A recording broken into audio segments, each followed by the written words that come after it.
Hello all, welcome to session 7 of some basic concepts of chemistry. इस session में हम लोग सबसे पहले पढ़ेंगे डाल्टन्स एटॉमिक थ्योरी।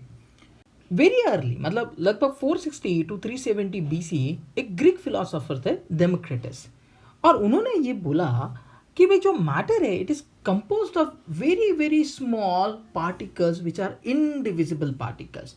और ये जो स्मॉल पार्टिकल्स थे उनको उन्होंने कहा एटोमियो। एटोमियो का मतलब होता है अनकटेबल, इंडिस्ट्रक्टिबल, इनडिविजिबल, यानी ऐसे छोटे छोटे पार्टिकल्स कि जिनको फर्दर हम लोग सब डिवाइड नहीं कर सकते। ऐसे पार्टिकल्स का जो है कोई भी जो है पर्टिकुलरली मैटर जो है वो बना हुआ रहेगा, ऐसा डेमोक्रिटस ने कहा। ये जो छोटे छोटे पार्टिकल्स थे मैटर के, this were being termed as atoms, उनको कहा गया एटम्स। लेकिन ये जो आइडिया आया, जो डेमोक्रिटस ने आइडिया दिया, उसको कोई एक्सपेरिमेंटल बेस नहीं था, कोई साइंटिफिक बेस नहीं था। पर जब बहुत सारे डिफरेंट डिफरेंट जो है एक्सपेरिमेंट्स हुए, स्टडीज हुई 17th और 18th सेंचुरी में, जिनके कारण laws of chemical combination put forward हुए, तब जाके 1808 में जो डाल्टन थे, जॉन डाल्टन, इन्होंने अपना एक एटॉमिक थ्योरी प्रपोज किया। और ये एक नया सिस्टम था केमिकल फिलॉसफी का, कि जिसमें एटम के बारे में बताया था विद हिज एक्सपेरिमेंट्स। और उसका जो डाल्टन्स एटॉमिक थ्योरी जो था, उस थ्योरी में उन्होंने कुछ अजम्पशंस किए थे, जैसे matter is made up of extremely small indivisible particles called atom, यानी मैटर बहुत ही छोटे और बहुत ही माइन्यूट पार्टिकल्स का बना हुआ है, और इन पार्टिकल्स को कहेंगे एटम। दूसरा असम्पशन ये था कि atoms of the same elements are identical in all respects, यानी एक एलिमेंट के सारे एटम्स एक जैसे होने चाहिए विद रिस्पेक्ट टू उनकी प्रॉपर्टीज, विद रिस्पेक्ट टू उनका मास। तो एक ही एलिमेंट के सारे जो एटम्स है वो एक जैसे होने चाहिए। तीसरा असम्पशन उनका ये था कि atoms of the different elements are different in all respect and hence different masses and chemical properties, यानी अलग अलग एलिमेंट्स के जो एटम्स होंगे उनके जो मासेस है वो डिफरेंट होंगे, उनकी केमिकल प्रॉपर्टीज डिफरेंट होंगी, यानी they will be different from each other. एक ही एलिमेंट के एक जैसे होंगे, लेकिन डिफरेंट डिफरेंट एलिमेंट के एटम्स जो है वो डिफरेंट डिफरेंट होंगे। चौथा असम्पशन उनका ये था कि atom is the smallest unit that take part in the chemical combination, यानी कोई भी अगर केमिकल रिएक्शन होता है तो उसमें सबसे छोटा वाला यूनिट जो हिस्सा लेता है दैट शुड बी एटम। पांचवा असम्पशन जो डाल्टन ने किया था वो ये था कि एटम्स ऑफ द टू और more elements combine in a simple whole number ratio to form compound atoms. माने उन्होंने मॉलिक्यूल के बारे में नहीं बोला था, उन्होंने ये कहा था कि दो या दो से ज्यादा एलिमेंट्स जो है उनके एटम्स कंबाइन होते हैं, और जो नया जो एंटिटी बनता है उसको उन्होंने कहा था कंपाउंड एटम्स। सिक्स्थ वाला assumption उनका ये था कि atoms can neither be created nor destroyed during any physical and chemical change। ये तो law of conservation of mass को जो है प्रूव करता है या उसको जो है इलिस्ट्रेट करता है। मतलब कोई भी केमिकल रिएक्शन या कोई भी फिजिकल चेंज होगा उसमें एटम्स क्रिएट भी नहीं होते और एटम्स डिस्ट्रॉय भी नहीं होते, यानी number of atoms on the reactant side should be always equal to the number of the atoms on the product side एक एलिमेंट के ना। सेवेंथ वाला जो उनका पोस्टुलेट था या assumption था वो ये था कि chemical reactions involve only combination, suppression और रीअरेंजमेंट ऑफ एटम्स, यानी उनका ये कहना था कि ड्यूरिंग एनी केमिकल रिएक्शन, कोई भी केमिकल अगर रिएक्शन होगा तो उन रिएक्शन में या तो एटम्स का कॉम्बिनेशन होगा, या तो कोई भी कंपाउंड में से एटम्स सेपरेट हो जाएंगे, या फिर एटम्स का जो है वो रीअरेंजमेंट होगा। तो ये जो 7 assumptions जो थे डाल्टन्स एटॉमिक थ्योरी के, वो एटॉमिक थ्योरी में जो है पुट फॉरवर्ड किए गए। लेकिन इस थ्योरी के कुछ लिमिटेशंस थे। डाल्टन्स एटॉमिक थ्योरी दो it could explain the law of chemical combination, है ना, लॉ ऑफ केमिकल कॉम्बिनेशन को उन्होंने एक्सप्लेन किया था, लेकिन उसको कुछ लिमिटेशंस थे। जैसे number 1, it fails to explain the cause of chemical combination, यानी वो ये नहीं बता पाए कि भाई कोई भी एलिमेंट्स या कोई भी कंपाउंड या कोई भी सब्सटेंसेस आपस में कंबाइन क्यों होते हैं, what is the reason for chemical combination, क्या रीजन है कि रिएक्शन होता है, ये उनको एक्सप्लेन करते नहीं आया। Second one was it does not explain Gay-Lussac's law of gaseous volumes. Generally जो भी वॉल्यूम है ना, that is a molecular entity, वो मॉलिक्यूल से रिलेटेड है। तो जो डाल्टन था उनका एटॉमिक थ्योरी था, he was talking about atoms और इसीलिए जो गेले-साक्स लॉ ऑफ गैसियस वॉल्यूम्स है वो उनको एक्सप्लेन करते नहीं आया। थर्ड लिमिटेशन जो है that is it does not give any idea about isotopes and isobars. John Dalton का एटॉमिक थ्योरी जो है वो आइसोटोप्स और आइसोबार्स के बारे में कोई भी आइडिया नहीं देता था। इनफैक्ट उन्होंने इसके बारे में कुछ भी नहीं कहा था। वाला जो उसका लिमिटेशन है डाल्टन्स एटॉमिक थ्योरी का वो ये है कि it fails to explain the reason for atoms of different elements showing different properties like mass, size etcetera. अब डाल्टन ने ये तो कह दिया कि अलग अलग एलिमेंट्स के जो एटम्स है वो अलग अलग होंगे इन ऑल रिस्पेक्ट, लेकिन उनके मासेस, उनके साइजेस क्यों डिफरेंट डिफरेंट होंगे वो उसको एक्सप्लेन करते नहीं आया। फिफ्थ वाला लिमिटेशन ये है कि it fails to explain difference between atom and a molecule. तो देखिए जो जॉन डाल्टन्स का एटॉमिक थ्योरी था उसमें उन्होंने कहा था कंपाउंड एटम, उन्होंने मॉलिक्यूल नहीं कहा था। So he was not capable of explaining a difference between atom क्या होता है और मॉलिक्यूल क्या होता है, और इसीलिए जो है नया नया थ्योरीज फिर आ गया and then there was a development into the theory of atom की किस तरीके से एटम होना चाहिए। But then we got a concept अभी, और अब हम लोग पढ़ेंगे कि एटम्स क्या होते हैं, मॉलिक्यूल्स क्या होता है, and what do we basically mean by a formula. सबसे पहले शुरू करते हैं एटम से। हम एटम को कैसे डिफाइन कर सकते हैं? हम एटम को डिफाइन करते हैं the smallest particle of an element that can take part in chemical bonding but generally can not exist freely as सच।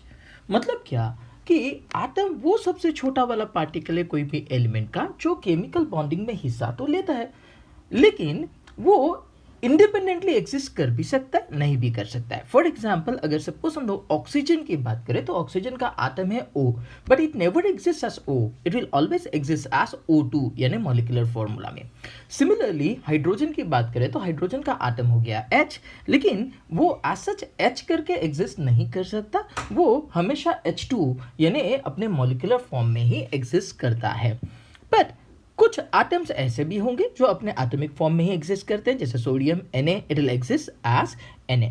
तो जो एटम है हम कह सकते हैं कि वो सबसे छोटा वाला वो हिस्सा है कोई भी एलिमेंट का कि जो केमिकल बॉन्डिंग में हिस्सा तो ले सकता है बट मे और मे नॉट एग्जिस्ट फ्रीली। अब देखते हैं कि मॉलिक्यूल कौन होता है। मॉलिक्यूल जो है हम उसको डिफाइन कर सकते हैं the smallest particle of substance, चाहे वो एलिमेंट हो या कंपाउंड हो, उसका smallest particle which has stable and independent existence. कोई भी एलिमेंट या कोई भी कंपाउंड का वो स्मॉलेस्ट पार्टिकल जिसको इंडिपेंडेंट एग्जिस्टेंस होगा। जैसे अभी थोड़ी देर पहले हम लोगों ने हाइड्रोजन के बारे में बोला, हाइड्रोजन का आटम होता है H, बट क्या वो H फॉर्म में एग्जिस्ट करता है? नहीं, वो एग्जिस्ट करता है H2 फॉर्म में।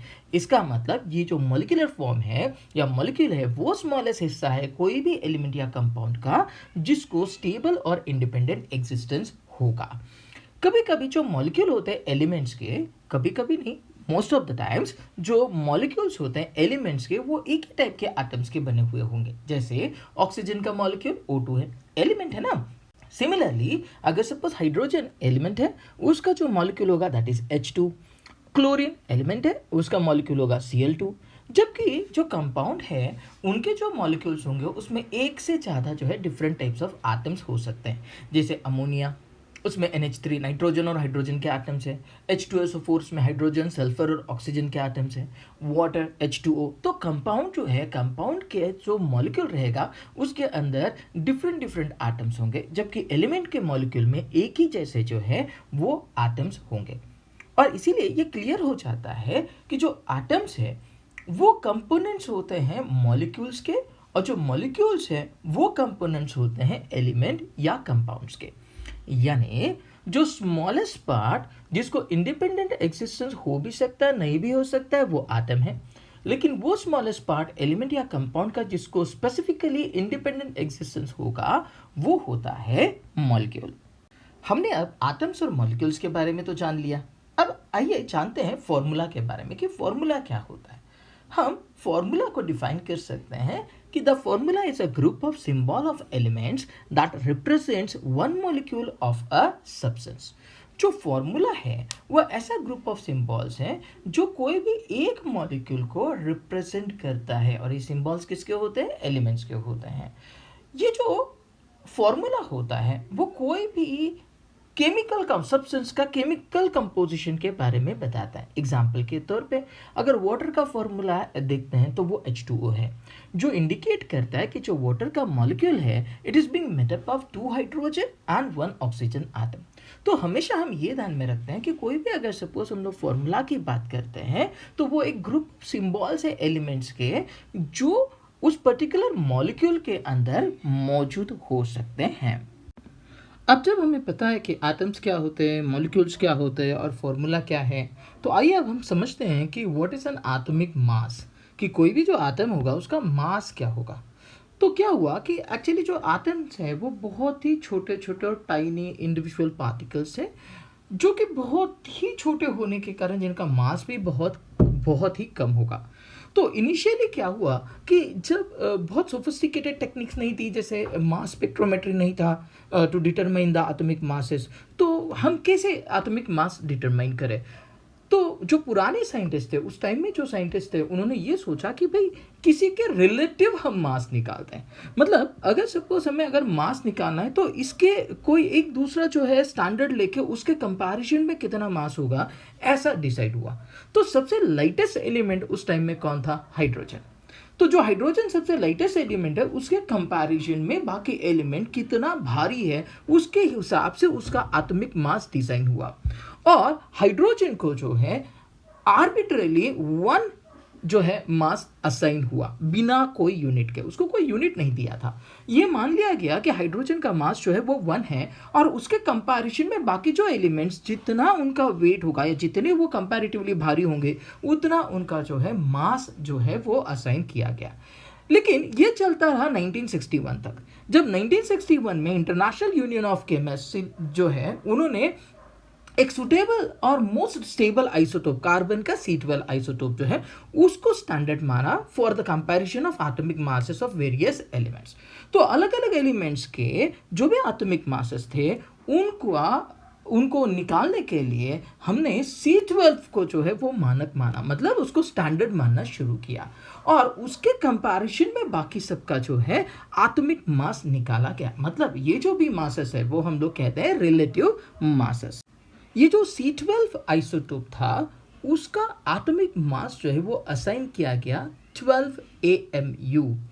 AMU माने एटॉमिक मास यूनिट।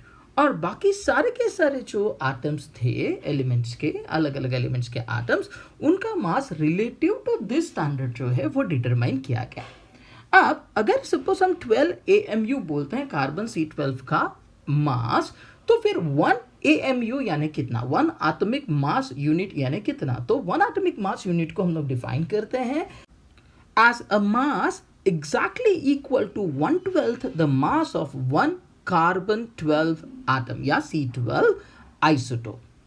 अब ग्राम में अगर इसको एक्सप्रेस करें तो 1 atomic mass unit equals to 1.66056 into 10⁻⁻24 grams. हम एक बार फिर से देखते हैं कि 1 एटॉमिक मास यूनिट जो है दिस शुड बी 1.66056 इंटू 10⁻⁻24 ग्राम। हम लोग सिंप्लिसिटी के लिए 1.66 इंटू 10⁻⁻24 ग्राम्स लेंगे। यानी अगर सपोज अभी हम लोग रिलेटिव एटॉमिक मास मतलब रिलेटिव टू कार्बन 12 आइसोटोप किसी भी एलिमेंट के एटम का निकालना चाहते हैं तो हम लोग लिखते हैं relative atomic mass should be equals to mass of an atom of the element divided by 1/12 the mass of an atom of C12 isotope. यानी कोई भी एलिमेंट के एटम का एटॉमिक मास जो है वो आपको ये आइडिया देता है कि वो कार्बन के C12 आइसोटोप के 1/12 के कितना जो है टाइम्स हेवियर है। एग्जाम्पल के तौर पे जो मास है of 1 atom of hydrogen is 1.6736 into 10⁻⁻24 grams। अब in terms of AMU अगर हम इसको एक्सप्रेस करते हैं तो mass of the hydrogen atom will be equals to 1.6736 into 10⁻⁻24 grams divided by 1.66056 into 10⁻⁻24 gram यानी 1 AMU। that should be equals to 1.0078 AMU या हम मान लेते हैं अप्रॉक्सीमेटली 1.0080 AMU।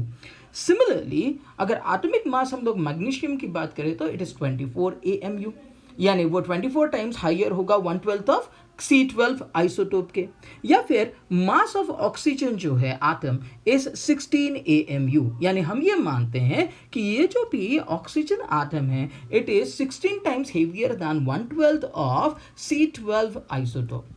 अब रिसेंटली जो है ये AMU यूनिट जो है उसी को हम लोग U से भी डिनोट करते हैं, और ये जो U है उसको हम लोग कहते हैं यूनिफाइड मास।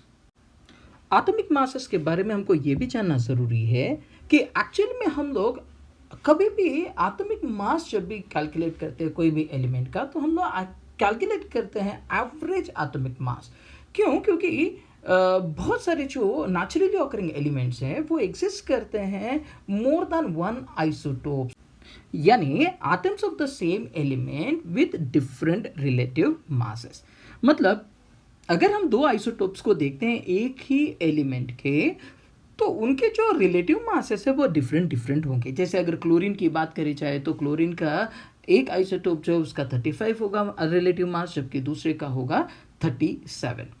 तो फिर ऐसे टाइम में हम लोग क्या करते हैं, हम लोग रिलेटिव एटॉमिक मास के जगह पे हम एवरेज एटॉमिक मास लेते हैं। और एवरेज एटॉमिक मास के लिए हम लोग जनरली जो है उसका परसेंट अबंडेंस, यानी वो कितना एग्जिस्ट करता है, कितना अमाउंट में एग्जिस्ट करता है नेचर में कंपैरेटिवली, उसको कंसिडर करते हैं।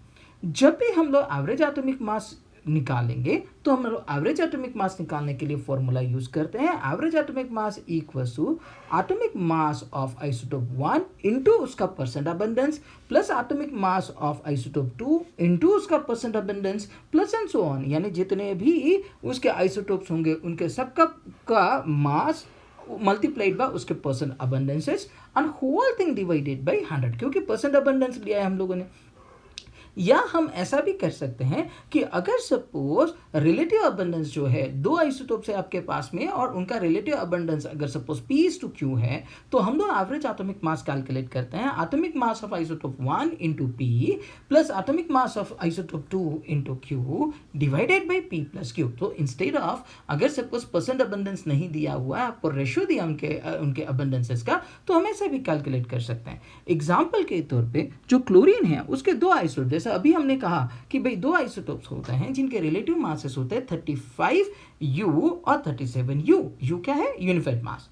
तो उनका रिलेटिव अबंडेंस जो है इन दो आइसोटोप्स का वो है इन द रेशियो 3:1, यानी 75:25। तो इनका एवरेज एटॉमिक मास हम लोग निकालते हैं 35 इंटू 3:1 प्रोपोर्शन में था, 35 into 3 plus 37 into 1 divided by 3 plus 1 that is equal to 4, यानी ये आ जाएगा 35.54। अगर सपोज हम इसका 75:25 लेते तो भी ऐसे ही हम लोग कैलकुलेशन कर सकते हैं। चल अब इसके ऊपर हम 2-3 एग्जाम्पल्स या न्यूमेरिकल्स करके देखते हैं। Numerical number 1, boron has two isotopes B10 and B11. The average atomic mass of boron is found to be 10.80 AMU. What should be the percentage abundance of these isotopes? इस numerical में हम लोगों को दो isotopes दिए हैं boron के, B10 और B11, यानी एटॉमिक मासेस जो है 10 और 11 है आइसोटोपिक मासेस, और एवरेज एटॉमिक मास भी दिया हुआ है 10.804। तो हम लोग कहते हैं कि let's say the percentage of B10 isotope is X%, तो फिर परसेंटेज सेकेंड वाले का यानी B11 आइसोटोप का कितना हो जाएगा? 100 माइनस X, क्योंकि टोटल मिलके 100 होना चाहिए। अब हम लोग फॉर्मूला यूज कर सकते हैं, और फॉर्मूला क्या यूज करेंगे? फॉर्मूला यूज करेंगे average atomic mass should be equal to mass of B10 isotope into X% plus mass of B11 isotope into 100 minus X% upon 100। तो एवरेज एटॉमिक मास तो दिया हुआ है 10.80, that should be equal to 10x plus 11 into 100 minus x। हमने isotopic masses की value डाल दी divided by 100, that will be equal to 1080 equal to 10x plus 1100 minus 11x, यानी 1080 will be equal to minus x plus 1100, या x will be equal to 1100 minus 1080, यानी x will be equal to 20%। So अब x का value का 20% आया तो percentage abundance जो है B10 आइसोटोप का हो गया 20%, और परसेंटेज अबंडेंस जो है B11 आइसोटोप का 100 minus 20 that will be equal to 80%।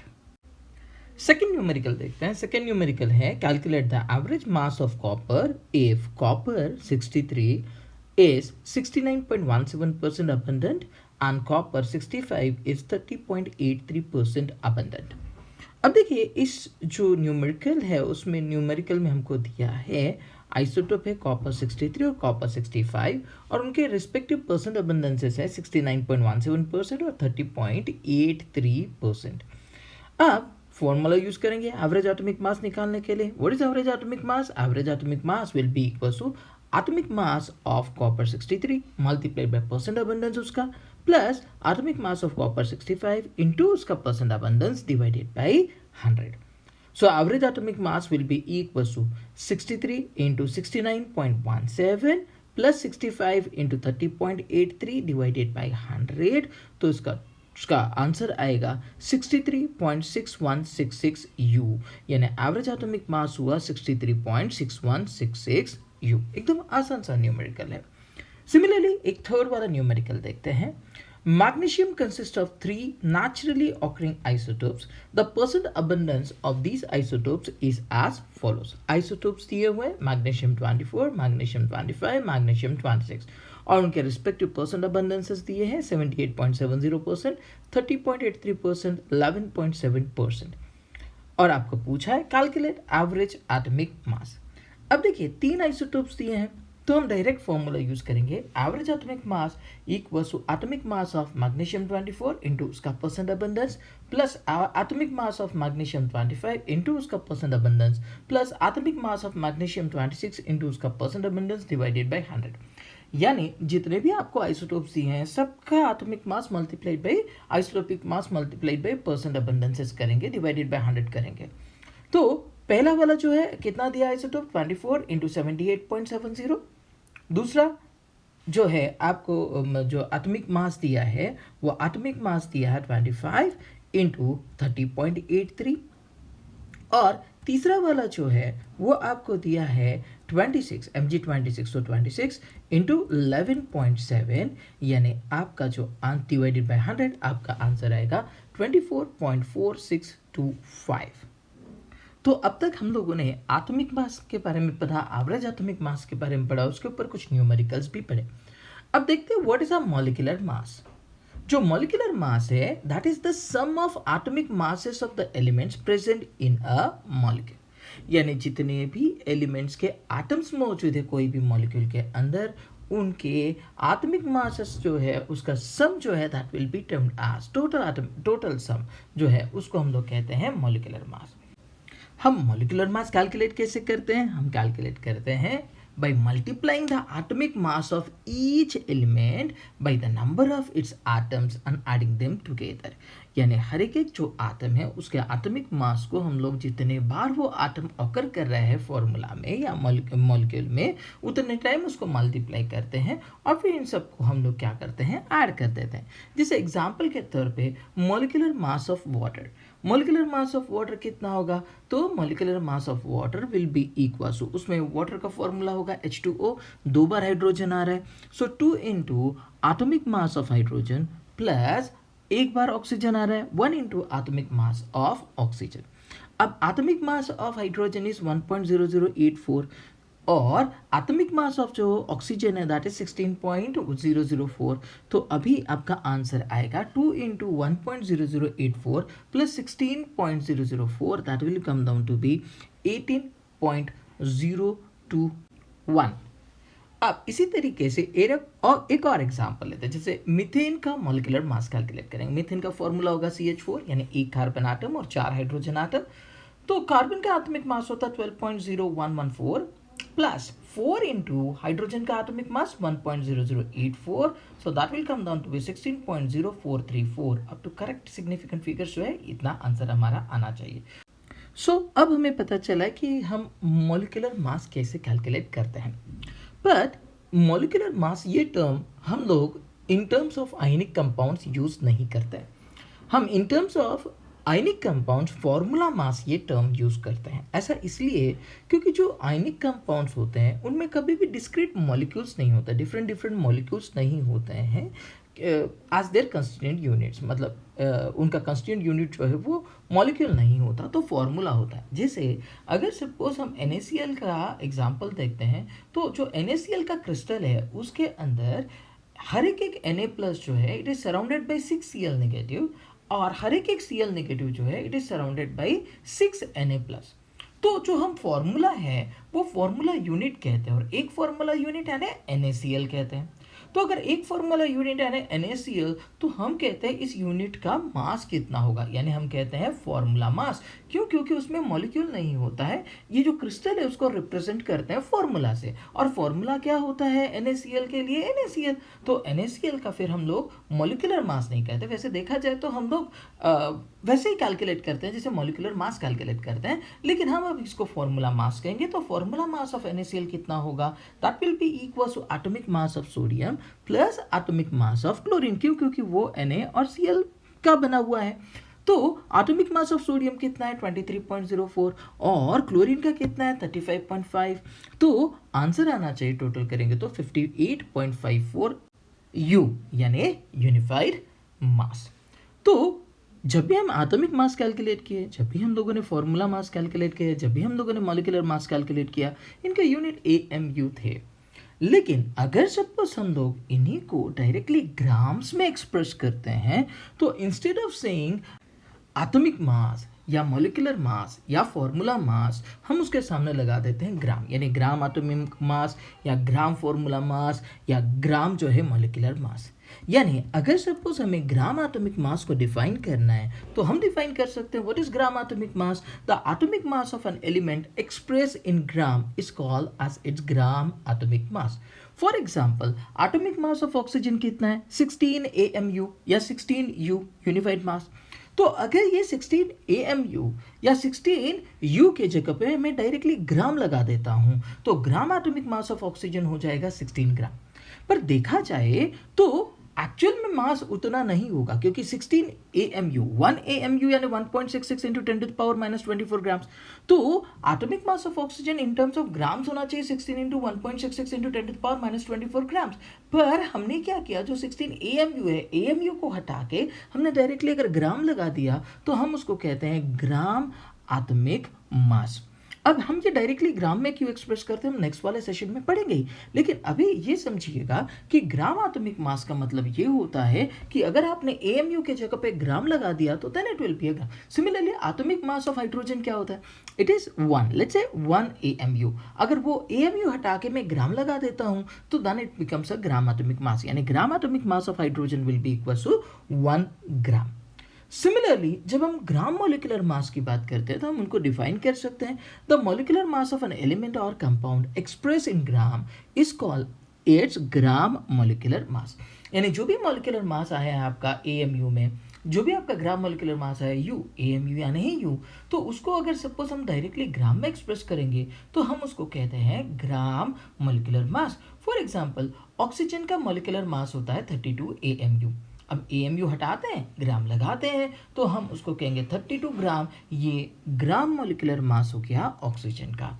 Similarly अगर सपोज CH4 की बात करते हैं, तो CH4 का ग्राम मॉलिक्यूलर मास ये 16 ग्राम होगा। क्यों? क्योंकि उसका जो मॉलिक्यूलर मास है वो 16 AMU है। कार्बन का 12, हाइड्रोजन का 1, इसके हिसाब से 16 AMU। AMU हटा के ग्राम लगा देंगे, तो वो हो जाएगा 16 ग्राम, जो है ग्राम मॉलिक्यूलर मास हो गया मीथेन का। यानी हम लोग को ये समझना है कि जो भी आपके एटॉमिक मासेस थे, जो भी आपके मॉलिक्यूलर मासेस थे, या जो फॉर्मूला मास है, उसमें हम लोगों को AMU हटा के अगर ग्राम डायरेक्टली लिख देना है, तो then it becomes gram atomic mass या ग्राम मॉलिक्यूलर मास या ग्राम फॉर्मूला मास। अब लास्ट में इस सेशन में हम लोग कुछ इंपॉर्टेंट पॉइंट्स भी याद रखते हैं। जैसे एटॉमिक मास यूनिट को ही यूनिफाइड मास कहा जाता है, यानी 1 AMU should be equal to 1 U। उसी को हम कहते हैं एस्टॉन, और इसीलिए 1 AMU should be equal to 1 U equal to 1 Aston. Similarly इसी को डाल्टन भी कहा जाता है, तो 1 AMU equal to 1 U equal to 1 Aston should be equal to 1 Dalton, या should be equal to 1 avogram. ये सारे यूनिट्स जो है इक्विवेलेंट है। जनरली एक ड्यूलॉन्ग और पेटिट्स मेथड भी होता है या लॉ भी होता है, और वो ये कहता है कि the product of atomic mass of a metal and its specific heat is approximately equal to 6.4। यानी कभी भी कोई भी एलिमेंट का एटॉमिक मास मल्टीप्लाइड बाय उसकी स्पेसिफिक हीट करेंगे तो that will come down to be 6.4। इसका एप्लीकेशन हम लोग नेक्स्ट वाले सेशंस में देखेंगे, लेकिन ये अभी हमको इसमें ध्यान में रखना है। इसके अलावा एक और चीज हम ध्यान रखते हैं, that is Loschmidt number. And what is Loschmidt number? तो number of molecules in 1 centimetre cube of a gas at STP, STP बोले तो standard temperature and pressure, is known as Loschmidt number. यानी जितने number of the molecules 1 centimetre cube इतने volume में आएंगे कोई भी पर्टिकुलर कंपाउंड के, तो हम उनको कहते हैं, उसको कहते हैं लॉशमिट नंबर। सिमिलरली हमको ये भी याद रखना है कि जो मोलिकुलर मास है that is equals to 2 into vapour density. 2 into vapour density हम आगे एप्लीकेशंस करेंगे न्यूमेरिकल्स में, यहाँ हम ध्यान में रखेंगे। सिमिलरली एक और टर्म जिसको हम लोग कहते हैं atomicity. And what is atomicity? Atomicity is defined as the number of the atoms in a molecule. For example अगर मैं H2 की बात करता हूँ molecule, so it is a diatomic, 2 atoms है। Similarly O2 is diatomic. लेकिन अगर suppose argon की बात करता हूँ तो इट इज मोनोएटॉमिक। सिमिलरली अगर सपोज CH4 की बात करेंगे तो उसमें 5 एटम्स आए, it has to be पेंटाएटॉमिक। That's all in this session. Thanks for watching. Keep on watching and do subscribe to the channel to get more videos like this for your NEET, JEE and board preparation.